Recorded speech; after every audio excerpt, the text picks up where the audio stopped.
Thank you very much, John. It's a pleasure to welcome you in Brussels in times that are difficult, as we all know, for all of us.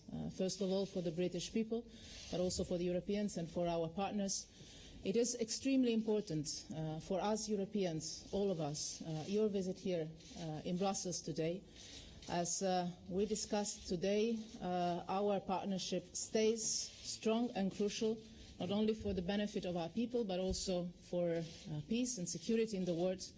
And this was an excellent opportunity for us to discuss the current situation, the way forward.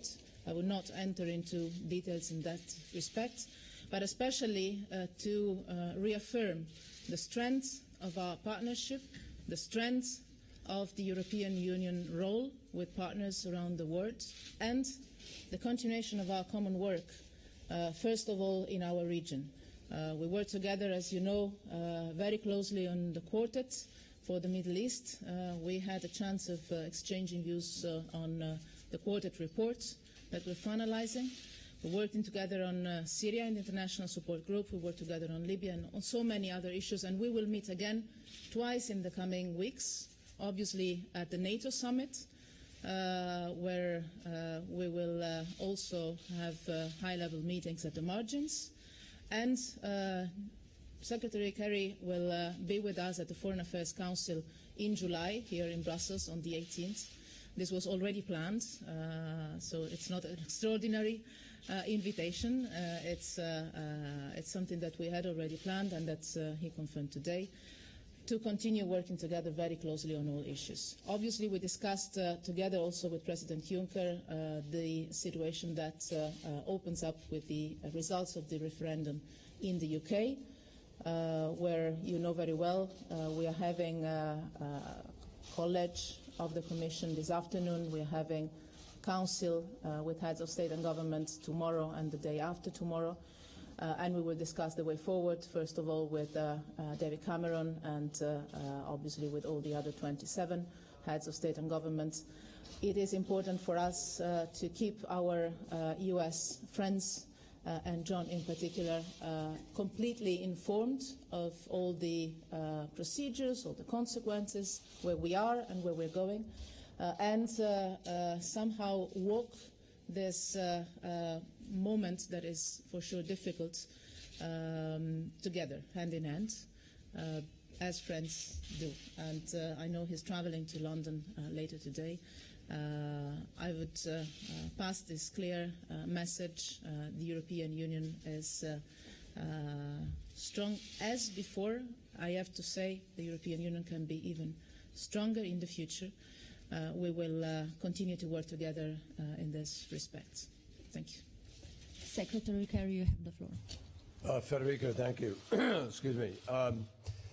Well, good afternoon, everybody. I'm pleased to be back in Brussels, and I'm really delighted to have been able to spend some time with High Representative Federica Mogherini and with President Juncker, and to hear from them firsthand, personally, how they view the beginning of this transitional effort in a reflection of our respect for and the need to honor a vote which was taken by people in a democratic process.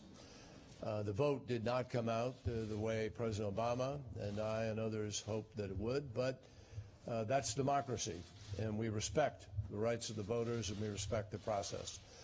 So it is now incumbent on leaders to implement the will of the people and to do so in a way that is responsible, sensitive, thoughtful, and I hope strategic. I think it's important to note that ever since World War II, we have been working, all of us together, on the development of a structure to be able to make our country stronger and to be able to deliver a good life, benefits to our people. The interests and the values which have united us for such a long period of time did not change on the day of that vote. The interests and the values which brought us together to work for a common good are the same after that vote as they were before, even though politically people may have responded differently to the situations they found themselves in. So what is important is that we stay focused on those interests and stay focused on those values. Now, it is critical as we go forward in these next days to understand the importance of a strong EU. The United States cares about a strong EU. Why? Because there isn't one issue on which we work today, whether it's climate change or whether it's counterterrorism, migration, immigration, you name it. We are working together. And it's through the strength of those countries coming together that we are able to make good things happen. So I think it is absolutely essential that we stay focused on how, in this transitional period, nobody loses their head, nobody goes off half-cocked, people don't start ginning up, scatterbrained or revengeful premises, but we look for ways to maintain the strength that will serve the interests and the values that brought us together in the first place. And that's what is important. I am confident that on those issues that really make a difference to everyday life of our citizens, we have an ability to be able to find a strong way forward. And I am also confident that with the reforms that are currently being addressed within the European Parliament is already, and the European leaders are ahead of are sort of moving aggressively to respond to some of the complaints that people have had with respect to the process.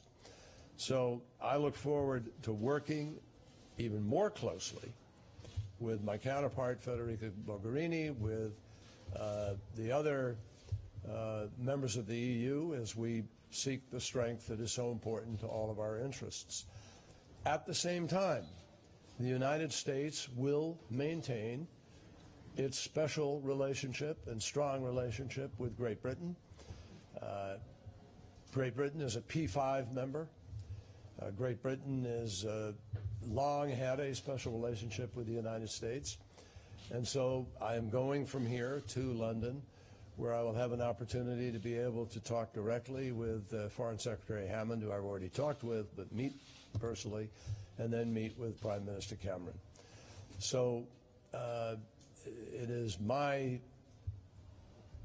intention, in furtherance of President Obama's commitment to both the EU and the special relationship, to do everything in our power to make this transitional process as sensible and as smooth as it can be.